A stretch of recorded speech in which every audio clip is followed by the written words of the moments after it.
Hello, this is Matt on the Moon Lambeau channel, a sitting United States senator who is crafting a bill having to do with cryptocurrency regulation right here in the good old United States, took money from a donor who hates XRP. In fact, it happens to be their top donor. And on top of that, this senator's position on what is likely to be a security in the world of crypto and what is not likely to be a security has changed dramatically. And so look, the community's been talking about this on social media. I just want to bring it up. I'm not going to make any bold assertions here. I'm going to state facts, and y'all can come to your own conclusion, but we need to be aware of this. It should be discussed, and these senators, they need to be specific. Well, there's a couple senators having to do with this, the creation of this bill, but the one in particular that I'm talking about in terms of the donor action, I just think that they should be specific on their position with XRP, because oh my God, it's a gigantic cryptocurrency. It is. It's one of the most important, one of the most adopted. And it seems to be the case based on what this senator has said, and I've covered this in the past. I get the sense that she believes, and I'm not to put words in her mouth, and this is, again, me supposing, and I admit that. I think that she may be supposing that XRP, in fact, does qualify as a security. But so I'll break this down further. But before going further, I do want to be clear. I do not have a legal or financial background of any kind. I am not offering legal or financial advice. And you definitely should not buy or sell anything because of anything I say or write. I'm just an enthusiast who enjoys making YouTube videos about crypto-related topics, but just as a hobby and just for fun. And so part of the reason, I'm going to state this now so that I don't forget, part of the reason that I'm stating that I suppose this senator, and the one I'm talking about is Senator Loomis, or maybe it's pronounced Loomis, I'm not sure. I've heard it pronounced both ways. And I remember talking about this. It was probably earlier this year. It could have been late last year. I can't remember now. But she was on national television, and she was asked about, what would qualify as a security. And she was describing a number of things that are true about XRP and stating those things would make a cryptocurrency a security, while not specifically calling out XRP, but including distribution. So if there's too much of a coin, and I'm pulling from memory here, but it was something to the effect of, there's distribution, and a lot of that is just in the hands of those who are putting the coin into circulation, something to that effect, then that would be a security. And again, totally paraphrasing there, but that is my recollection. I made a whole video about this because I was concerned. I was like, oh my God, does she actually think that XRP is a security here? And so it was a little refresher, and I'm going to show you how contradictory she is and who this donor is, this top donor that hates XRP. Because, the question is any of this going to impact the way in which this regulation shakes out? Would it be written in such a way that it favors some and not others? That's the concern here. So take a look at this. This was a headline from Cointelegraph from June 9th of this year, so just over the summer, titled, Gillibrand and Loomis state that most altcoins are securities. And so check this out. I only need to cover the top part of this. United States Senators Kirsten Gillibrand and Cynthia Loomis, believe that most altcoins would likely be considered securities under their proposed new legislation, but they confirmed that Bitcoin and Ether will be classified as commodities. Loomis and Gillibrand both agreed with U.S. Securities and Exchange Commission Chair Gary Gensler's assessment that most cryptocurrencies are securities under the Howey test, with Gillibrand stating, quote, most cryptocurrencies go to the SEC. Bitcoin and Ether would be certainly commodities, and that's agreed upon. That's agreed with Chairman Gensler as well as the chairman of the CFTC. So I remember covering this story at the time here and being a bit concerned about this. Why are they fans of Gensler? Are they not paying attention to what Kim Jong Gensler is doing at the SEC and how he's destroying this burgeoning new asset class? It's just astonishing to state that Gary Gensler's right on this stuff. I don't understand. Are you cuckoo for Cocoa Puffs, as Brad Garlinghouse recently stated here? Well, take a look at this. And I transcribed this. So there was Senator Loomis. She was interviewed here, and I transcribed the clip. And she's sitting next to a woman who I didn't really recognize. It's not Senator Gillibrand, but she's in this too. But still, it doesn't really particularly matter. So there's this video, and shout out and credit to XRP community member Wheezy. And so Senator Loomis stated the following in this clip.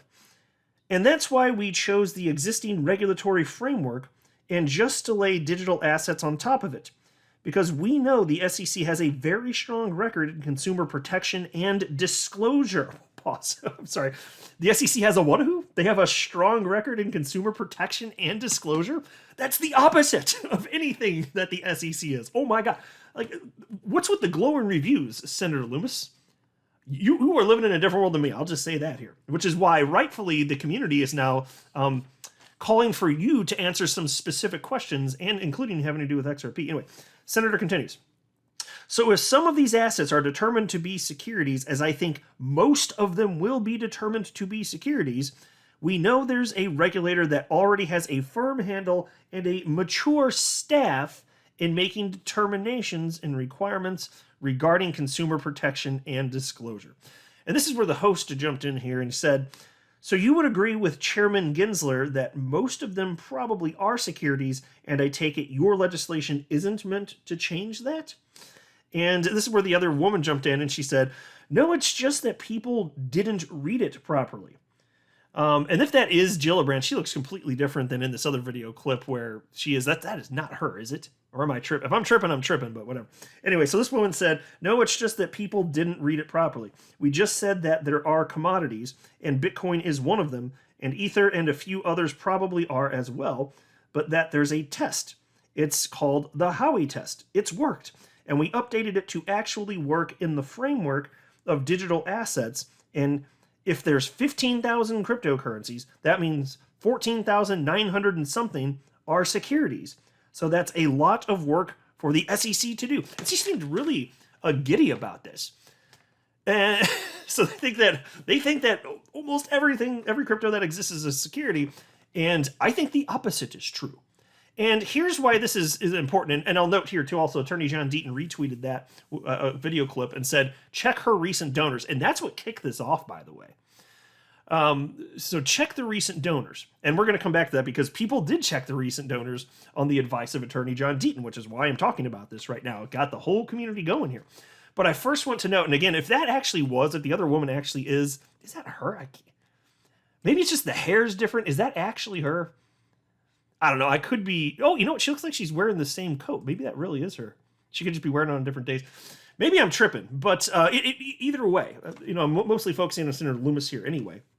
But check this out. So then there was this clip, and this is where some problems start to arise. Here's an older video clip, and this was shared by an XRP community member named Brown with White. Gary Gensler resign. And wrote, what a load of garbage. She is on record stating the opposite. So what is being discussed here? Well, in this clip, Senator Loomis said the following, and it is completely against, and this is an older clip, and she said the exact opposite thing. Why might her opinion be changed? So here's the quote. Senator Loomis said, we have a bill that addresses the regulatory framework by utilizing what's in place now.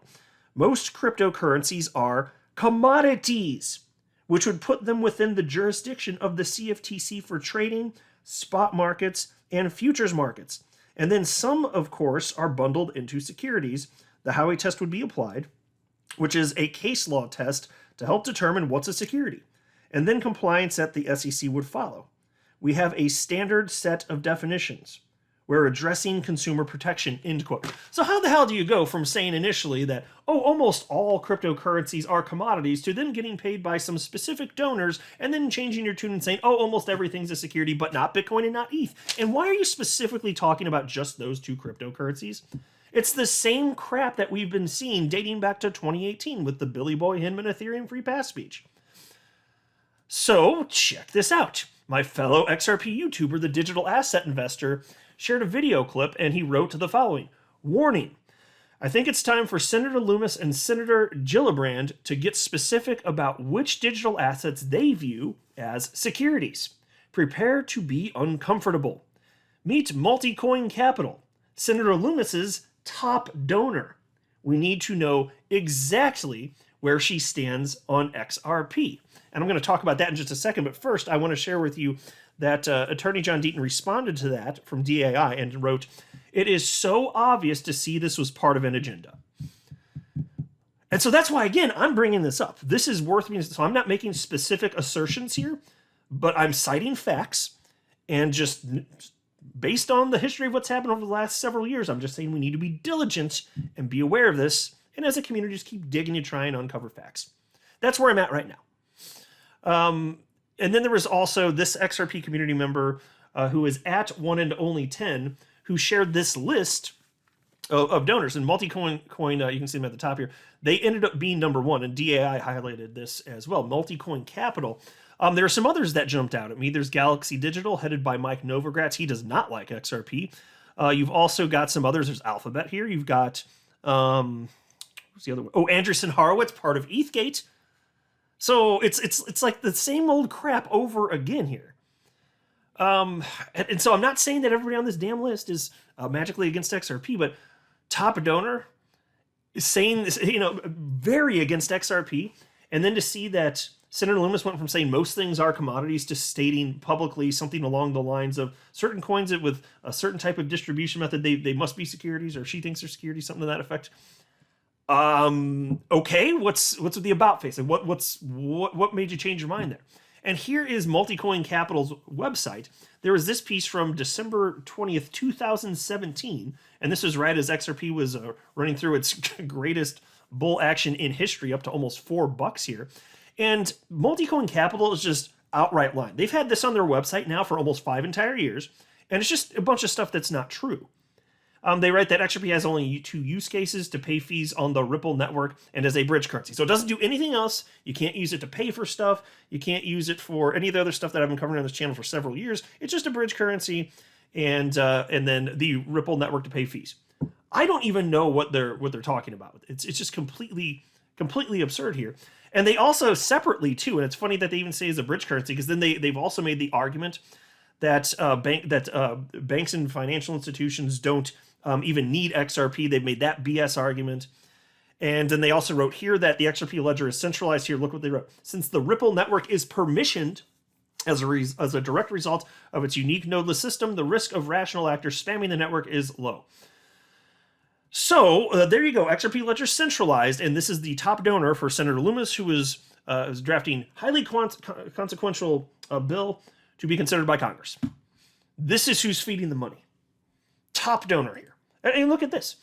Here's another headline from Bitcoiners from 4 years ago. XRP is a security. Litecoin has no reason to exist. Ethereum is the best, says Multicoin Capital. And so down here, there's a part, I don't know if I even need to read this, but what the hell, let's do it. They think that XRP is a security too. So just laying down some facts here. So here's a quote from Kyle Samani, who's one of the founders of Multicoin Capital. He said, "It's quite clear to us that Ripple is a security." So he means XRP, but he's saying Ripple. "We don't know when that news is going to drop, but the catalysts seem to have kind of gone away from Ripple. My point is, if Ripple is labeled a security formally by the SEC, all of the crypto exchanges are going to stop trading Ripple. So if that happens, liquidity is going to dry up on XRP and the price will plummet." End quote. And so that was from several years ago, way before this lawsuit happened, and he seemed to be in the know, and he knows people that were thinking, based on the whole ETHgate investigation, we're kind of in the know. So he may very well have had specific information indicating that something might end up happening in the future here. But they also genuinely hate Ripple and XRP. They hate both. And there was also this from the Daily Huddle, February 11th, 2020. "This crypto hedge fund is shorting XRP and Zcash. Here's why." And it's funny. So this is, almost a whole year before the SEC sued Ripple. But they said the same crap about XRP having 2 use cases. It's not necessary. I don't really want to read this article. It's on your screen right now. Very wrong, obviously. XRP ended up running, despite the SEC lawsuit, up to $2. But they were shorting XRP and Zcash. Zcash went from like $60 up to almost like, I don't know, I guess it was over $300, from $60, 60 something bucks when they made these claims to over $300. Now it's back around to where it was. But they said that after 2 years that Zcash would be worth $0.00. Well, it's been over 2.5 years now, and they're wrong. Like these people are not talented. They're not great investors. They just have a bunch of stupid opinions that are wrong. And now they're giving a bunch of money to a sitting U.S. senator. It's just ridiculous. So again, I'm just doing what most of the XRP community are doing right now, which is just trying to help spread the word, making sure that everybody's aware of it. That's it. So let's keep researching, as the XRP community has proven to be very good at, and we'll see what we find and see what happens. But, there needs to be some pressure on these senators that are drafting this highly consequential bill. They need to be very specific. And if they really believe that most cryptocurrencies are securities, I am very concerned about that. And then a couple get a free pass. And why? And what's the path forward? It just doesn't make any sense. And where's the investment contract? I don't think that they know what they're talking about either, to be honest with you. I don't think the senators, it's just people do things and then stuff happens. It's like, there we are, folks. I'm not a financial advisor. You should not buy or sell anything because of anything I say or write. That would be a very, very, very bad idea. Until next time, to the moon, Lambo.